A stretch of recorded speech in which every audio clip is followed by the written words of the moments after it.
Hello everyone, ಎಲ್ಲರಿಗೂ ನಮಸ್ಕಾರ. ಇವತ್ತಿನ ಈ ವಿಡಿಯೋದಲ್ಲಿ ಫ್ರೈಡೇ ಟು ಮಂಡೇವರೆಗೂ ವ್ಲಾಗನ್ನು ಶೇರ್ ಮಾಡ್ತಾ ಇದ್ದೀನಿ. ಇವತ್ತಿನ ಈ ವಿಡಿಯೋ ಏನಾದರೂ ನಿಮಗೆ ಒಂದು ಸ್ವಲ್ಪನಾದರೂ ಇಷ್ಟ ಆಗಿದ್ದರೆ ಪ್ಲೀಸ್ ಒಂದು ಲೈಕ್ ಮಾಡ್ತೀರಾ? ಫೈನಲಿ ಶುಕ್ರವಾರದಿಂದ ನಮ್ಮನೆ ಇಂಟೀರಿಯರ್ ವರ್ಕ್ ಅನ್ನೋದು ಸ್ಟಾರ್ಟ್ ಆಯಿತು. ಅಂದರೆ ಫುಲ್ ಡೇ ವರ್ಕನ್ನು ಮಾಡಲಿಲ್ಲ. ಶುಕ್ರವಾರ ಒಳ್ಳೆ ದಿನ ಅಂತಂದ್ಬಿಟ್ಟು ಒಂದು ಸ್ವಲ್ಪ ಹೊತ್ತು ಸ್ಟಾರ್ಟ್ ಮಾಡಿಕೊಂಡ್ರು. ಸಂಜೆ ಹಾಗೆ ಒಂದು 6 ಗಂಟೆಯಿಂದ 8 ಗಂಟೆವರೆಗೂ ಕೆಲಸ ಮಾಡಿದ್ರು.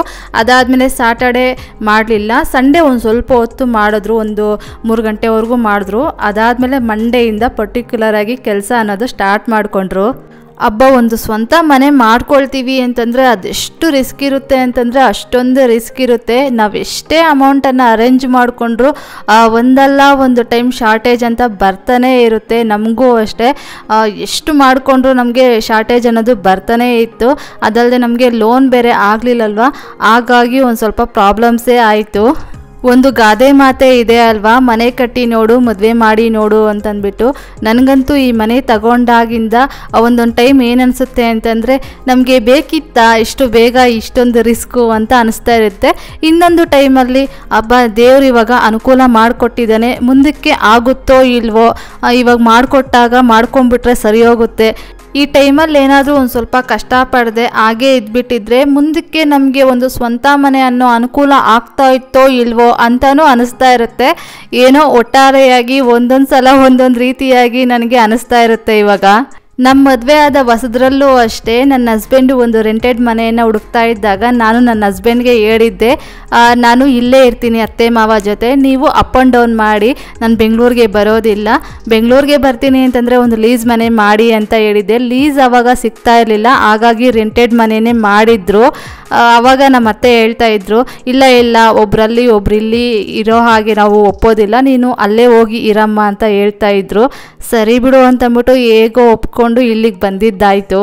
ನೆಕ್ಸ್ಟ್ ಈಗ ಮಂಡೇ ಬೆಳಗ್ಗೆ ಒಂದು 6:45ಗೆ ಎದ್ದು ದೇವ್ರ ಫೋಟೋಸ್ ನೋಡಿ ನಮಸ್ಕಾರ ಮಾಡಿಕೊಂಡು ಅದಾದಮೇಲೆ ಮೇನ್ ಡೋರ್ ಓಪನ್ ಮಾಡಿ ಹೊರಗಡೆ ಬಂದು ನೋಡಿದ್ರೆ ಮಂಜು ಈ ರೀತಿಯಾಗಿ ಫುಲ್ ಕವರ್ ಆಗೋಗಿತ್ತು. ಈ ರೀತಿಯಾಗಿ ಮಂಜು ಕವರ್ ಆಗಿರೋದು ನೋಡಿ ನಾನು ಸುಮಾರು ದಿನಗಳಾಗಿತ್ತು. ನಾನು ಫಸ್ಟ್ PU ಸೆಕೆಂಡ್ PU ಅಲ್ಲಿ ಓದಬೇಕಾದ್ರೆ ಆವಾಗ ನೋಡಿದ್ದು ಈ ರೀತಿಯಾಗಿ. ಅದಾದಮೇಲೆ ನಾನು ಈ ರೀತಿಯಾಗಿ ಕವರ್ ಆಗಿದ್ದು ನೋಡಿದ್ದು ತುಂಬ ರೇರ್ ಆಗಿತ್ತು. ಹಾಗೆ ನಾನು ಫೋನ್ ತಗೊಂಡು ಟೆರೇಸ್ ಮೇಲೆ ಬಂದು ಒಂದು ವಿಡಿಯೋ ಮಾಡಿಕೊಂಡೆ. ನನ್ನ ಹಸ್ಬೆಂಡ್ ಇನ್ನೂ ಎದ್ದಿರಲಿಲ್ಲ. ಅವ್ರು ಎದ್ದಾದ್ಮೇಲೆ ಟೆರೇಸ್ ಮೇಲೆ ಹೋಗಿ ವಿಡಿಯೋ ಮಾಡ್ಕೊಳ್ಳೋಣ ಅಂತಂದರೆ ಅವ್ರು ಎದ್ದೇಳೋಷ್ಟರಲ್ಲಿ ಈ ಮಂಜೆಲ್ಲ ಕ್ಲಿಯರ್ ಆಗಿಬಿಡುತ್ತೆ. ಆಮೇಲೆ ನನಗೆ ಈ ಒಂದು ವ್ಯೂ ಸಿಗೋದಿಲ್ಲ ಅಂತಂದ್ಬಿಟ್ಟು ಎದ್ದಿದ ತಕ್ಷಣವೇ ಫೋನ್ ತಗೊಂಡು ಟೆರೇಸ್ ಮೇಲೆ ಬಂದು ಒಂದು ವಿಡಿಯೋ ಮಾಡ್ಕೊತಾ ಇದ್ದೀನಿ. ಒಂದು ವಿಡಿಯೋ ಮಾಡಿಕೊಂಡು ಹಾಗೆ ಕೆಳಗಡೆ ಹೋದೆ. ತುಂಬಾ ಕೊರಿತಾ ಇತ್ತು, ಹಾಗಾಗಿ ಕೆಳಗಡೆ ಹೋದೆ. ನಾನು ಫಸ್ಟ್ PU ಸೆಕೆಂಡ್ PU ಓದಬೇಕಾದ್ರೆ ಕಾಲೇಜ್ಗೆ ವ್ಯಾನಲ್ಲಿ ಹೋಗ್ತಾ ಇದ್ದೆ. ಆವಾಗ ಏನಾದರೂ ಈ ರೀತಿಯಾಗಿ ಮಂಜಿಡ್ದಿತ್ತು ಅಂತಂದರೆ ಬೆಳಗ್ಗೆ ನಾನು ಬೇಗನೆ ಎದ್ದೇಳ್ತಾ ಇದ್ದೆ, ಒಂದು 5:30ಗೆಲ್ಲ ಎದ್ದೇಳ್ತಾ ಇದ್ದೆ. ನಾನು ಬೆಳಗ್ಗೆ ತಿಂಡಿ ತಿನ್ನೋದಕ್ಕೆ ಮತ್ತು ಮಧ್ಯಾಹ್ನ ಬಾಕ್ಸ್ಗೆ ನಾನೇ ಅಡುಗೆ ಮಾಡ್ಕೊತಾ ಇದ್ದೆ. ಬೇಗ ಎದ್ದು ಅಡುಗೆ ಮಾಡಿಕೊಂಡು ಸ್ನಾನ ಮಾಡಿಕೊಂಡು ನಾನು ರೆಡಿ ಆಗಿಬಿಟ್ಟು ವ್ಯಾನ್ಗೆ 7 ಗಂಟೆಗೆಲ್ಲ ಹೋಗ್ಬಿಡ್ತಾ ಇದ್ದೆ. ಆ ವ್ಯಾನ್ ಒಂದು 2 ಸಲ ಬರ್ತಾಯಿತ್ತು ಒಂದೇ ರೋಡಲ್ಲಿ, ಒಂದು ಸಲ ಹೋಗ್ತಾಯಿತ್ತು ಹಳ್ಳಿಗಳ ಮೇಲೆ, ಎಲ್ಲರನ್ನೂ ಕರ್ಕೊಂಡು ಮತ್ತೆ ಅದೇ ರೋಡಲ್ಲಿ ವಾಪಸ್ ಬರ್ತಾಯಿತ್ತು. ನಮ್ಗೆ 2 ಸಲ ಚಾನ್ಸ್ ಇರ್ತಾಯಿತ್ತು. ಒಂದು ಸಲ ಹೋಗ್ಬೇಕಾದ್ರೂ ಹತ್ಬೋದಾಗಿತ್ತು, ಮತ್ತೆ ಬರಬೇಕಾದ್ರೂ ಹತ್ಬೋದಾಗಿತ್ತು. ಈ ಥರ ಮಂಜಿಡ್ದಿದ್ದ ದಿನ ಅಂತೂ ಬೇಗನೆ ಹೋಗ್ತಾ ಇದ್ದೆ. ಈ ರೀತಿಯಾಗಿ ವ್ಯೂ ನೋಡ್ಬೋದು ಅಂತಂದ್ಬಿಟ್ಟು ವ್ಯಾನಲ್ಲಿ ಹೋಗ್ತಾ ಇರಬೇಕಾದ್ರೆ ಆ ಮಿರರ್ಗಳೆಲ್ಲ ನೀರು ಹಿಡ್ಕೊಂಡು ಕವರ್ ಆಗುತ್ತಲ್ಲ, ಆವಾಗ ಆ ಮಿರರ್ ಮೇಲೆಲ್ಲ ನಾವು ಅಕ್ಷರಗಳನ್ನ ಬರಿತಾ ಇದ್ವಿ. ಆಮೇಲೆ ನನ್ನ ಹೆಸರು ಬರೆಯೋದು ಈ ರೀತಿಯಾಗೆಲ್ಲ ಮಾಡ್ತಾ ಇದ್ವಿ. ನನಗೆ ಅದೇ ಒಂದು ನೆನಪಾಯಿತು. ನಾನು ತುಂಬ ನೆನಪುಗಳನ್ನು ಆಗಾಗ ನೆನೆಸ್ಕೊಳ್ತಾ ಇರ್ತೀನಿ. ನಾವು ಆ ಟೈಮಲ್ಲಿ ಹಿಂಗೆಲ್ಲ ಮಾಡ್ತಿದ್ವಲ್ಲ ಅಂತೆಲ್ಲ ನಾನು ನೆನೆಸ್ಕೊಳ್ತಾ ಇರ್ತೀನಿ. ಹಾಗಾಗಿ ಬೇಗ ಒಂದು ಕ್ಲಿಪ್ಪಿಂಗ್ಸನ್ನು ಮಾಡಿಕೊಂಡು ನಿಮ್ಮ ಜೊತೆನೂ ಶೇರ್ ಮಾಡ್ಕೊಳ್ತಾ ಇದ್ದೀನಿ. ನೆಕ್ಸ್ಟ್ ಈಗ ನಾನು ಆಲ್ರೆಡಿ ನಿಮ್ಮ ಜೊತೆ ಒಂದು ಸಲ ಶೇರ್ ಮಾಡ್ಕೊಂಡಿದ್ನಲ್ವ, ಲೀಸ್ ಮನೆಯಲ್ಲಿದ್ದಾಗ ನಾವು ಹೊಸ ಮನೆಗೆ ಹೋದ್ಮೇಲೆ ಒಂದಷ್ಟು ಸಾಮಾನುಗಳನ್ನು ತರಿಸ್ಕೊಳ್ಬೇಕು ಅಂತಿದ್ದೀನಿ ಅಂತಂದ್ಬಿಟ್ಟು ಇವಾಗ ನನಗೆ ಒಂದು ಸ್ಟೀಲ್ ಕಡಾಯಿ ಬೇಕಾಗಿತ್ತು. ಹಾಗಾಗಿ ನಾನು ಇಂಡಸ್ ವ್ಯಾಲಿ ಅವ್ರ ಕಂಪನಿದು ಒಂದು ಸ್ಟೀಲ್ ಕಡಾಯಿಯನ್ನು ತರಿಸ್ಕೊಂಡಿದ್ದೀನಿ. ತುಂಬಾ ಚೆನ್ನಾಗಿ ಪ್ಯಾಕ್ ಮಾಡಿಕೊಟ್ಟಿದ್ದಾರೆ. ಬಬಲ್ ರ್ಯಾಪ್ಸ್ ಎಲ್ಲ ಹಾಕಿ ತುಂಬಾ ಚೆನ್ನಾಗಿ ಪ್ಯಾಕ್ ಮಾಡಿದ್ದಾರೆ. ನಾನು ತರಿಸ್ಕೊಂಡಿರೋದು ಸ್ಟೈನ್ಲೆಸ್ ಸ್ಟೀಲ್ ಕಡಾಯಿ ತುಂಬಾ ಚೆನ್ನಾಗಿದೆ, ನನಗೆ ತುಂಬ ಇಷ್ಟ ಆಯಿತು. ನಮ್ಮ ಹೆಣ್ಮಕ್ಳಿಗಂತೂ ಮದುವೆ ಆದಮೇಲೆ ಬಟ್ಟೆಗಳು ಒಡವೆಗಳಿಗಿಂತನೂ ಮನೆಗೆ ಏನಾದರೂ ಒಂದು ಐಟಮ್ಸ್ನ ತೊಗೊಂಬಂದರೆ ಅದೆಷ್ಟು ಖುಷಿ ಪಡ್ತೀವಲ್ವ. ನನಗೂ ಅಷ್ಟೇ, ಮೊದಲು ನನಗೆ ಈ ಪಾತ್ರೆ ಸಾಮಾನುಗಳ ಮೇಲೆ ಅಷ್ಟಾಗಿ ಇಷ್ಟ ಇರಲಿಲ್ಲ. ಈಗೀಗ ಒಂದು ಸ್ವಲ್ಪ ಅದನ್ನು ತಗೊಳ್ಳೋಣ ಇದನ್ನು ತಗೊಳ್ಳೋಣ ಅಂತಂದ್ಬಿಟ್ಟು ಅಂದ್ಕೊಳ್ತಾ ಇರ್ತೀನಿ. ಆದರೆ ನಾನು ತಗೊಳ್ಳೇಬೇಕು ಅಂತ ತಗೊಳ್ಳೋದಿಲ್ಲ, ನನಗೆ ಯಾವಾಗ ಬೇಕೋ ಆವಾಗ ತಗೊಳ್ತೀನಿ. ನಾನು ಆಲ್ರೆಡಿ ಒಂದು ವಿಡಿಯೋದಲ್ಲೂ ಸಹ ಹೇಳಿದ್ದೀನಿ, ನನಗೆ ಬೇಕು ಅಂತ ಅನಿಸಿದ್ದ ಐಟಮ್ ನಾನು ಕಾರ್ಟ್ಗೆ ಹಾಕಿ ಇಟ್ಕೊಂಡಿರ್ತೀನಿ. ನನಗೆ ಯಾವಾಗ ಅಡ್ಜಸ್ಟ್ ಆಗುತ್ತೋ ಆವಾಗ ತಗೊಳ್ತೀನಿ. ನೋಡಿ, ಈ ರೀತಿಯಾಗಿ ಅವರು ತುಂಬ ಚೆನ್ನಾಗಿ ಪ್ಯಾಕ್ ಮಾಡಿಕೊಟ್ಟಿದ್ದಾರೆ. ಬಾಕ್ಸ್ ಮೇಲೆ ಬಬಲ್ಸ್ ರ್ಯಾಪ್ನೆಲ್ಲ ಹಾಕಿ ಪ್ಯಾಕ್ ಮಾಡಿಕೊಟ್ಟಿದ್ದಾರೆ. ಬಾಕ್ಸ್ ಒಳಗಡೆ ಇರುವ ಐಟಮ್ಸ್ ಏನು ಡ್ಯಾಮೇಜ್ ಆಗಬಾರ್ದು ಅಂತಂದ್ಬಿಟ್ಟು. ನನಗೆ ಪ್ಯಾಕಿಂಗು ಅಷ್ಟೇ ತುಂಬಾ ಇಷ್ಟ ಆಯಿತು, ತುಂಬ ಚೆನ್ನಾಗಿ ಪ್ಯಾಕ್ ಮಾಡಿಕೊಟ್ಟಿದ್ದಾರೆ.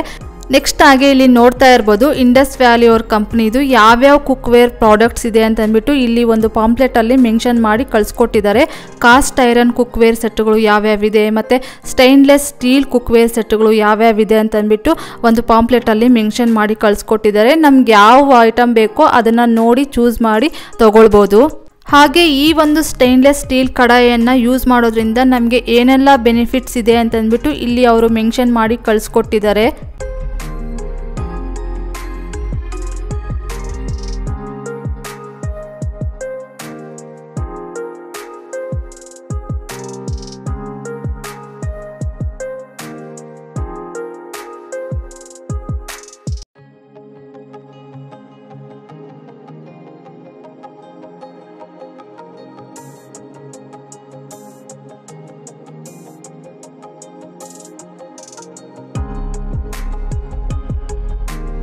ನೆಕ್ಸ್ಟ್ ಇಲ್ಲಿ ನೋಡ್ತಾ ಇರ್ಬೋದು, ನಾನು ಮೀಡಿಯಮ್ ಸೈಜ್ ಕಡಾಯಿಯನ್ನು ತರಿಸ್ಕೊಂಡಿದ್ದೀನಿ. ಆರಾಮಾಗಿ ಒಂದು 3-4 ಜನಕ್ಕೆ ಇದರಲ್ಲಿ ಅಡುಗೆಯನ್ನು ಮಾಡ್ಬೋದು.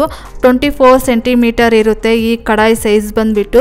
ಪ್ಯಾಕಿಂಗು ಅಷ್ಟೇ, ನಾನು ಮೊದಲಿಂದ ಹೇಳ್ತಾ ಇದ್ದೀನಿ ತುಂಬ ಚೆನ್ನಾಗಿ ಮಾಡಿದ್ದಾರೆ ಅಂತಂದ್ಬಿಟ್ಟು.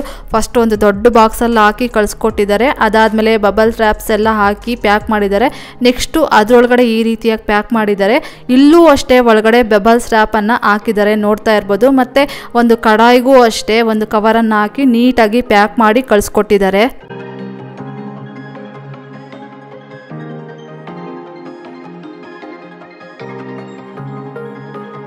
ನೋಡ್ತಾ ಇರ್ಬೋದು, ಕಡಾಯಿ ಈ ರೀತಿಯಾಗಿದೆ. ತುಂಬ ಅಂದರೆ ತುಂಬ ಚೆನ್ನಾಗಿದೆ, ತುಂಬ ವೆಯ್ಟ್ ಇದೆ ಕಡಾಯಿ ಅಂತೂ. ನಾನು ತುಂಬ ದಿನಗಳಿಂದ ಅನ್ಕೊತಾ ಇದ್ದೆ ಒಂದು ಸ್ಟೈನ್ಲೆಸ್ ಸ್ಟೀಲ್ ಕಡಾಯಿಯನ್ನು ತೊಗೊಳ್ಬೇಕು ಅಂತಂದ್ಬಿಟ್ಟು. ತುಂಬ ಚೆನ್ನಾಗಿದೆ ಕಡಾಯಿ ಅಂತೂ. ಹಾಗೆ ನಿಮ್ಗೇನಾದರೂ ನಾನು ತೊಗೊಂಡಿರುವ ಇಂಡಸ್ ವ್ಯಾಲಿ ಅವ್ರದ್ದು ಸ್ಟೈನ್ಲೆಸ್ ಸ್ಟೀಲ್ ಕಡಾಯಿ ಏನಾದರೂ ಬೇಕು ಅಂತ ಅನಿಸಿದ್ರೆ ನಾನು ಡಿಸ್ಕ್ರಿಪ್ಷನ್ನಲ್ಲಿ ಲಿಂಕ್ ಹಾಕಿರ್ತೀನಿ. ಮಂಜು 12 ಅಂತಂದ್ಬಿಟ್ಟು ಒಂದು ಕೂಪನ್ ಕೋಡನ್ನು ಹಾಕಿರ್ತೀನಿ. ಅದನ್ನು ಯೂಸ್ ಮಾಡಿಕೊಂಡು ನೀವು ಈ ಸ್ಟೈನ್ಲೆಸ್ ಸ್ಟೀಲ್ ಕಡಾಯಿಯನ್ನು ತೊಗೊಂಡ್ರೆ ನಿಮಗೆ 12% ಡಿಸ್ಕೌಂಟ್ ಸಿಗುತ್ತೆ. ನಿಮ್ಗೇನಾದರೂ ಈ ಒಂದು ಕಡಾಯಿ ಅವಶ್ಯಕತೆ ಇದೆ ಅಂತಂದರೆ ಇಂಡಸ್ ವ್ಯಾಲಿ ಅವ್ರದ್ದು ಕಡಾಯಿ ತಗೊಳ್ಳಿ ಅಂತಂದ್ಬಿಟ್ಟು ನಾನು ಸಜೆಸ್ಟ್ ಮಾಡ್ತೀನಿ. ನೆಕ್ಸ್ಟ್ ಈಗ ನಾನು ಈ ಒಂದು ಹೊಸ ಕಡಾಯಲ್ಲಿ ಏನಾದರೂ ಒಂದು ರೆಸಿಪಿನ ಮಾಡಿ ನಿಮ್ಮ ಜೊತೆ ಶೇರ್ ಮಾಡ್ಕೊಳ್ಳೋಣ ಅಂತಂದ್ಬಿಟ್ಟು ಈಗ ಈ ಕಡಾಯಿಯನ್ನು ವಾಶ್ ಮಾಡ್ತಾ ಇದ್ದೀನಿ. ಯಾವುದೇ ಒಂದು ಕುಕ್ವೇರ್ ಐಟಮ್ಸ್ನ ಮನೆಗೆ ತೊಗೊಂಬಂದಿದ್ದಾದಮೇಲೆ ಒಂದು ಸಲ ನೀರಲ್ಲಿ ವಾಶ್ ಮಾಡಿ ಆಮೇಲೆ ಯೂಸ್ ಮಾಡೋದು ಒಳ್ಳೆಯದು. ಈ ಕಡಾಯಿನ ವಾಶ್ ಮಾಡಬೇಕಾದ್ರೂ ಅಷ್ಟೇ ತುಂಬ ಅಂದರೆ ತುಂಬಾ ವೇಟ್ ಇತ್ತು ಈ ಕಡಾಯಿ. ನನ್ನ ಕೈಗಳೇ ಸೋತೋಗ್ತಾ ಇತ್ತು, ಅಷ್ಟೊಂದು ವೇಟ್ ಇತ್ತು.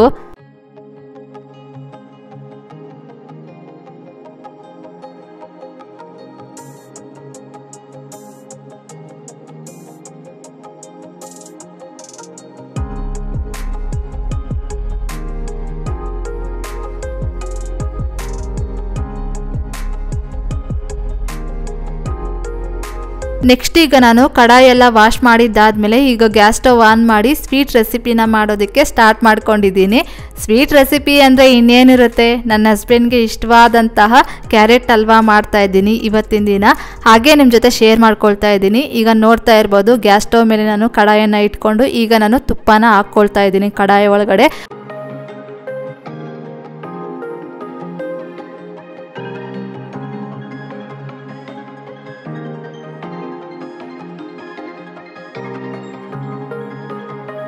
ನೆಕ್ಸ್ಟ್ ಈಗ ಒಂದು ಸ್ವಲ್ಪ ತುಪ್ಪ ಬಿಸಿ ಆದಮೇಲೆ ಗೋಡಂಬಿಯನ್ನು ಹಾಕ್ಕೊಂಡು ಗೋಡಂಬಿ ಒಂದು ಸ್ವಲ್ಪ ಗೋಲ್ಡನ್ ಕಲರ್ ಬರೋವರೆಗೂ ನಾನು ತುಪ್ಪದಲ್ಲಿ ಫ್ರೈ ಮಾಡ್ಕೊಳ್ತಾ ಇದ್ದೀನಿ.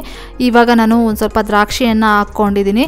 ದ್ರಾಕ್ಷಿನೂ ಅಷ್ಟೇ ಒಂದು ಸ್ವಲ್ಪ ಬುಡ್ಡೆ ಬರೋವರೆಗೂ ತುಪ್ಪದಲ್ಲೇ ಫ್ರೈ ಮಾಡ್ಕೊಳ್ತಾ ಇದ್ದೀನಿ. ಈಗ ಗೋಡಂಬಿ ಒಂದು ಸ್ವಲ್ಪ ಗೋಲ್ಡನ್ ಕಲರ್ ಬಂದಿದೆ, ಹಾಗೆ ಒಣದ್ರಾಕ್ಷಿನೂ ಅಷ್ಟೇ ಬುಡ್ಡೆ ಬಂದಿದೆ. ಇವಾಗ ತುಪ್ಪದಿಂದ ಈ ದ್ರಾಕ್ಷಿ ಗೋಡಂಬಿಯನ್ನು ತೆಗಿತಾ ಇದ್ದೀನಿ.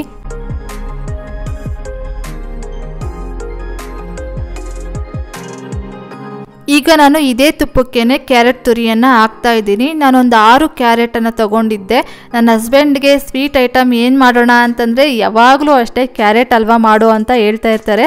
ಮನೆಯಲ್ಲಿ ಕ್ಯಾರೆಟ್ ಇಲ್ಲ ಅಂತ ಹೇಳಿದ್ರು ಅಷ್ಟೇ, ನಾನು ತೊಗೊಂಬರ್ತೀನಿ ನೀನು ಕ್ಯಾರೆಟ್ ಹಲ್ವಾ ಮಾಡು ಅಂತಾರೆ. ಅಷ್ಟು ಇಷ್ಟಪಡ್ತಾರೆ ಕ್ಯಾರೆಟ್ ಹಲ್ವಾ. ಅವ್ರ ಜೊತೆ ತಿಂದು ತಿಂದು ನನಗೂ ಅಭ್ಯಾಸ ಆಗಿದೆ. ಸ್ವೀಟ್ ಐಟಮು ಅಂತಂದರೆ ನಮಗೆ ಕ್ಯಾರೆಟ್ ಹಲ್ವಾನೇ ನೆನಪು ಬರ್ತಾ ಇರುತ್ತೆ. ನೆಕ್ಸ್ಟ್ ಈಗ ಇದೇ ತುಪ್ಪದಲ್ಲೇ ಕ್ಯಾರೆಟ್ ತುರಿಯನ್ನು ನಾನು ಒಂದು ಸ್ವಲ್ಪ ಹೊತ್ತು ಫ್ರೈ ಮಾಡ್ಕೊಳ್ತೀನಿ. ಇನ್ನೂ ಒಂದು ಸ್ವಲ್ಪ ತುಪ್ಪ ಸಾಕಾಗಿಲ್ಲ ಅಂತಂದರೆ ಇದ್ರ ಮೇಲೆ ತುಪ್ಪನ ಹಾಕ್ತೀನಿ. ನನಗೆ ಸಾಕಾಯಿತು, ನಾನು ಮೊದಲೇ ಒಂದು ಸ್ವಲ್ಪ ಜಾಸ್ತಿನೇ ತುಪ್ಪನ ಹಾಕಿದ್ದೆ, ಹಾಗಾಗಿ ತುಪ್ಪ ನಾನು ಎಕ್ಸ್ಟ್ರಾ ಹಾಕ್ಕೊಂಡಿಲ್ಲ. ನೆಕ್ಸ್ಟ್ ಈಗ ಕ್ಯಾರೆಟ್ ತುರಿ ಒಂದು ಸ್ವಲ್ಪ ಹೊತ್ತು ತುಪ್ಪದಲ್ಲಿ ಫ್ರೈ ಆದಮೇಲೆ ಇವಾಗ ನಾನು ಒಂದು 2 ಗ್ಲಾಸ್ ಅಷ್ಟು ಹಾಲನ್ನು ಹಾಕ್ಕೊಳ್ತಾ ಇದ್ದೀನಿ. ಹಾಗೆ ಒಂದು ಸ್ವಲ್ಪ ಒಂದು 1/2 ಗ್ಲಾಸ್ ಅಷ್ಟು ನೀರನ್ನು ಹಾಕ್ಕೊಂಡು ಇವಾಗ ಈ ಕ್ಯಾರೆಟ್ ತುರಿ ಅನ್ನೋದು ಈ ಹಾಲನ್ನೆಲ್ಲ ಹೀರ್ಕೊಂಡು ಒಂದು ಸ್ವಲ್ಪ ಗಟ್ಟಿ ಬರೋವರೆಗೂ ನಾನು ಬೇಯಿಸ್ಕೊಳ್ತೀನಿ. ನೆಕ್ಸ್ಟ್ ಈಗ ಐಶ್ವರ್ಯ ನಾಗರಾಜ್ ಅನ್ನೋರು ಕಮೆಂಟ್ ಮಾಡಿದ್ರು ವಿಡಿಯೋದಲ್ಲಿ ನನಗೊಂದು ಹಾಯ್ ಅಂತ ಹೇಳಿ ಅಕ್ಕ ಅಂತಂದ್ಬಿಟ್ಟು. ಹಾಯ್ ಐಶ್ವರ್ಯ ಅವರೇ, ಹೇಗಿದ್ದೀರಾ? ಚೆನ್ನಾಗಿದ್ದೀರಾ?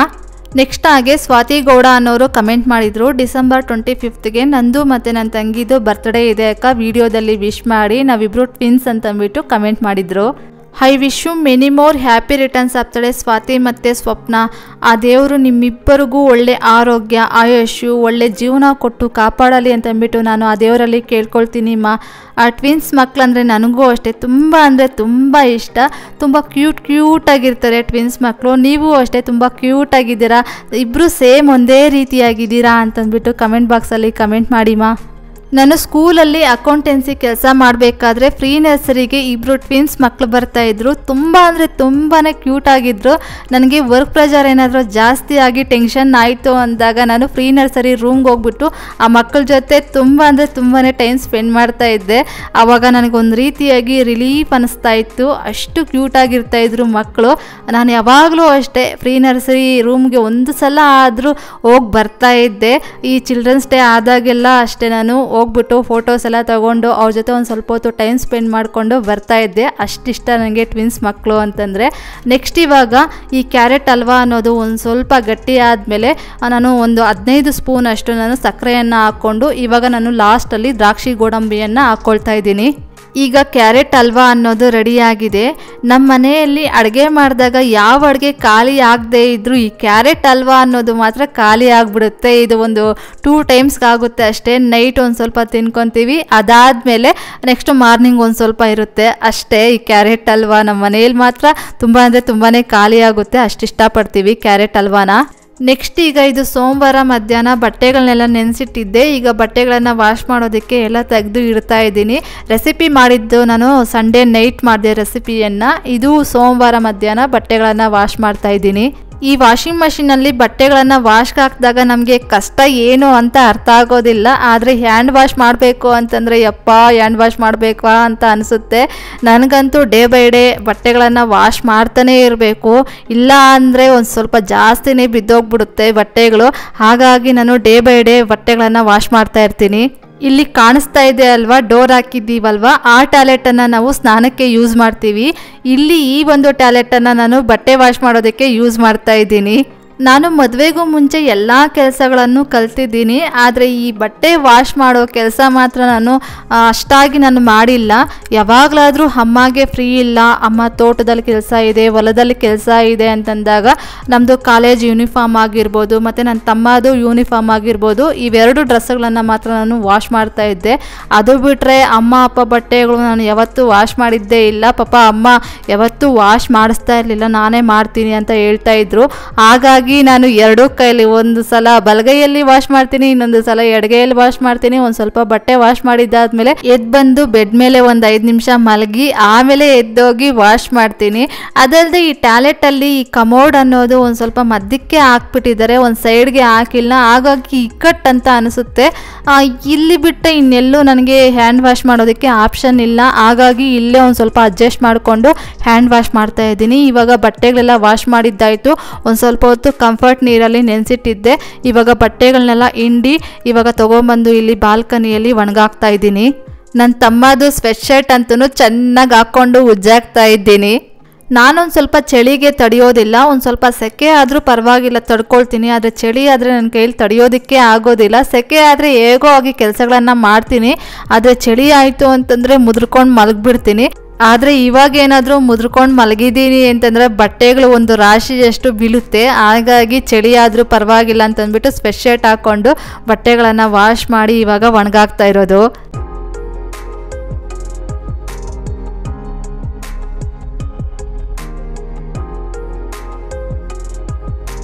ಮದುವೆಗೂ ಮುಂಚೆ ಅಮ್ಮ ಮನೆಯಲ್ಲಿದ್ದಾಗ ನಾನು ಜಾಬ್ ಮಾಡಬೇಕಾದ್ರೆ ಈ ಥರ ಏನಾದರೂ ಚಳಿ ಆಗಿತ್ತು ಅಂತಂದರೆ ಬೆಳಗಿನ ಟೈಮ್ ನಾನು ಬೇಗ ಎದ್ದೇಳ್ತಾ ಇರಲಿಲ್ಲ.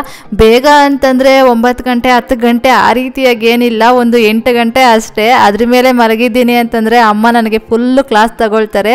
8 ಗಂಟೆವರೆಗೂ ಮಲಗ್ತಾ ಇದ್ದೆ. ಆವಾಗ ಅಪ್ಪ ಎದ್ರು ಅಂತಂದರೆ ಅಪ್ಪದು ಒಂದು ಬೆಡ್ಶೀಟ್ ತೊಗೊಂಬಂದು ನನ್ನ ಮೇಲೆ ಒದಿಸ್ತಾ ಇದ್ರು, ಬೆಚ್ಚಗೆ ಮಲಗಲಿ ಅಂತಂದ್ಬಿಟ್ಟು. ಅಮ್ಮನೂ ಅಷ್ಟೇ, ಅಮ್ಮಂದು ಅಷ್ಟೇ ಬೆಡ್ಶೀಟು ತೊಗೊಂಬಂದು ನನಗೆ ಒದಿಸ್ತಾ ಇದ್ರು. ಕೊನೆಯದಾಗಿ ನಾನು ಎದ್ದೇಳೋ ಅಷ್ಟರಲ್ಲಿ ಒಂದು 3 ಬೆಡ್ಶೀಟ್ ಆದರೂ ನನ್ನ ಮೇಲೆ ಇರ್ತಾ ಇತ್ತು. ಎಲ್ಲರೂ ತೊಗೊಂಬಂದು ನನಗೆ ಒದಿಸ್ಬಿಟ್ಟು ಹೋಗ್ತಾ ಇದ್ರು, ಬೆಚ್ಚಗೆ ಮಲಗಲಿ ಅಂತಂದ್ಬಿಟ್ಟು. ಏನೇ ಆಗಲಿ ಬಡತನದಲ್ಲಿ ಅಪ್ಪ ಅಮ್ಮ ಇರ್ತಾರಲ್ವ, ಅವರು ಮಕ್ಕಳನ್ನ ಸಾಕೋ ರೀತಿಯೇ ಬೇರೆ ರೀತಿಯಾಗಿರುತ್ತೆ. ಆ ಪ್ರೀತಿಗೆ ಸರಿಸಾಟಿ ಯಾವುದೂ ಇಲ್ಲ ಅಂತ ಅಂದ್ಕೊಳ್ತೀನಿ. ಅದಕ್ಕೆ ನನಗೆ ನಮ್ಮ ಅಪ್ಪ ಅಮ್ಮ ಅಂತಂದರೆ ತುಂಬಾ ಇಷ್ಟಪಡ್ತೀನಿ. ಆ ಟೈಮಲ್ಲಿ ನನ್ನ ಅಷ್ಟು ಪ್ರೀತಿಯಿಂದ ನೋಡ್ಕೊಳ್ತಾ ಇದ್ರಲ್ವ, ಹಾಗಾಗಿ ನಾನು ಇವಾಗ ಅವ್ರಿಗೆ ಅಷ್ಟೇ ಪ್ರೀತಿಯಿಂದ ನೋಡ್ಕೊಳ್ತಾ ಇರ್ತೀನಿ. ಅವ್ರಿಗೆ ಏನೇ ಬೇಕು ಅಂದರೂ ತೊಗೊಂಡು ಕೊಡೋದಾಗಿರ್ಬೋದು, ಮತ್ತು ಅವ್ರಿಗೆ ಏನೂ ಕಷ್ಟ ಬರದೇ ಇರಲಿ ಅಂತಂದ್ಬಿಟ್ಟು ನಾನು ಯಾವಾಗಲೂ ನೋಡ್ಕೊಳ್ತಾ ಇರ್ತೀನಿ. ಅವರು ಅಷ್ಟೇ, ಮಕ್ಕಳು ಎಷ್ಟೇ ದೊಡ್ಡವರಾದರೂ ಮಕ್ಕಳಿಗೆ ಏನಾದರೂ ಒಂದು ಸ್ವಲ್ಪ ಕಷ್ಟ ಬಂತು ಅಂತಂದರೆ ಅವ್ರು ಏನು ಬೇಕಾದರೂ ಮಾಡೋದಕ್ಕೆ ರೆಡಿಯಾಗಿರ್ತಾರೆ, ಏನು ತ್ಯಾಗ ಬೇಕಾದರೂ ಮಾಡ್ತಾರೆ. ಎಷ್ಟೇ ಕಷ್ಟ ಆಗಲಿ ಅವ್ರು ಕಷ್ಟಪಟ್ಟು ನಮ್ಮನ್ನು ಸುಖವಾಗಿ ಇಡೋದಕ್ಕೆ ಟ್ರೈ ಮಾಡ್ತಾ ಇರ್ತಾರೆ ಅಲ್ವಾ. ಅಪ್ಪ ಅಮ್ಮ ಪ್ರೀತಿಗೆ ಸರಿಸಾಟಿ ಯಾವುದೂ ಇಲ್ಲ ಈ ಪ್ರಪಂಚದ ಮೇಲೆ ಅಂತ ಅಂದ್ಕೊಳ್ತಾ ಇರ್ತೀನಿ ನಾನು. ಈ ಒಂದು ವಿಚಾರದಲ್ಲಿ ನಮ್ಮ ಅತ್ತೆ ಮಾವನೂ ಅಷ್ಟೇ ನನ್ನನ್ನು ತುಂಬಾ ಚೆನ್ನಾಗಿ ನೋಡ್ಕೊಳ್ತಾರೆ. ನಾನು ಚಳಿಗೆ ತಡೆಯೋದಿಲ್ಲ ಅಂತಂದ್ಬಿಟ್ಟು ನಾನು ಊರಿಗೆ ಹೋದಾಗೂ ಅಷ್ಟೇ ಅವರು ನನ್ನನ್ನು ಈ ಚಳಿಯಲ್ಲಿ ಬೇಗ ಎಬ್ಬಿಸೋದಿಲ್ಲ. ನೆಕ್ಸ್ಟ್ ಇಲ್ಲಿ ನೋಡ್ತಾ ಇರ್ಬೋದು, ಮಂಡೇ ಈವ್ನಿಂಗು ಒಂದು 6 ಗಂಟೆಗೆಲ್ಲ ಕೆಲಸದವ್ರು ಹೋದ್ಮೇಲೆ ನಾವು ಮನೆ ಒಳಗಡೆ ಬಂದು ಎಷ್ಟು ಕೆಲಸ ಮಾಡಿದ್ದಾರೆ, ಹಾಗೆ ಆ ಲೈಟ್ಸ್ ಎಲ್ಲ ಆಫ್ ಮಾಡಿದಾರಾ ಅಂತ ನೋಡಿಕೊಂಡು ಹಾಗೆ ಒಂದು ವಿಡಿಯೋ ಮಾಡಿಕೊಂಡೆ. ಇದು ನೋಡ್ತಾ ಇರ್ಬೋದು, ವಾರ್ಡ್ರೋಬ್ ಇಷ್ಟು ಕೆಲಸ ಮಾಡಿದ್ದಾರೆ, ಒಂದು ವಾರ್ಡ್ರೋಬ್ ಮಾಡಿದ್ದಾರೆ. ಇನ್ನೂ ಸುಮಾರು ಪೆಂಡಿಂಗ್ ಕೆಲಸ ಇದೆ. ಡೈಲಿ ಎಷ್ಟೆಷ್ಟರ ಮಟ್ಟಿಗೆ ಕೆಲಸ ನಡೀತಾ ಇದೆ, ಎಷ್ಟು ಕಂಪ್ಲೀಟ್ ಆಗಿದೆ ಅಂತಂದ್ಬಿಟ್ಟು ಹಾಗೆ ಒಂದು ಸಲ ನಾನು ವಿಡಿಯೋದಲ್ಲಿ ನಿಮಗೆ ಅಪ್ಡೇಟ್ ಮಾಡ್ತಾ ಇರ್ತೀನಿ. ಹಾಗೆ ನನಗೆ ಸುಮಾರು ಕಮೆಂಟ್ಸ್ ಮಾಡ್ತಾ ಇದ್ದೀರಾ, ಮನೆಗೆ ಕಾಸ್ಟ್ ಎಷ್ಟಾಯಿತು ಮತ್ತು ಇಂಟೀರಿಯರ್ಗೆ ಕಾಸ್ಟ್ ಎಷ್ಟಾಗ್ತಾ ಇದೆ, ಟೋಟಲ್ ಎಷ್ಟಾಗ್ತಾ ಇದೆ ಅಂತೆಲ್ಲ ಕೇಳ್ತಾ ಇದ್ದೀರಾ. ನಾನು ಮನೆಯೆಲ್ಲ ಕಂಪ್ಲೀಟ್ ಆದಮೇಲೆ, ಗೃಹ ಪ್ರವೇಶ ಎಲ್ಲ ಆದಮೇಲೆ ನಾನು ನಿಮಗೆಲ್ಲ ಫುಲ್ ಡೀಟೇಲಾಗಿ ಎಲ್ಲ ಹೇಳ್ತೀನಿ, ನಿಮ್ಗೆ ಎಲ್ಪ್ ಆಗುತ್ತೆ ಅಂತಂದ್ಬಿಟ್ಟು. ಇದಾಗಿತ್ತು ಫ್ರೆಂಡ್ಸ್ ಇವತ್ತಿನ ಈ ವಿಡಿಯೋ ಏನಾದರೂ ನಿಮಗೆ ಒಂದು ಸ್ವಲ್ಪನಾದರೂ ಇಷ್ಟ ಆಗಿದ್ರೆ, ಮೋಟಿವೇಶನ್ ಅನಿಸಿದರೆ please do like, share, comment and subscribe to my channel. Thank you for watching my video. Have a nice day. Bye.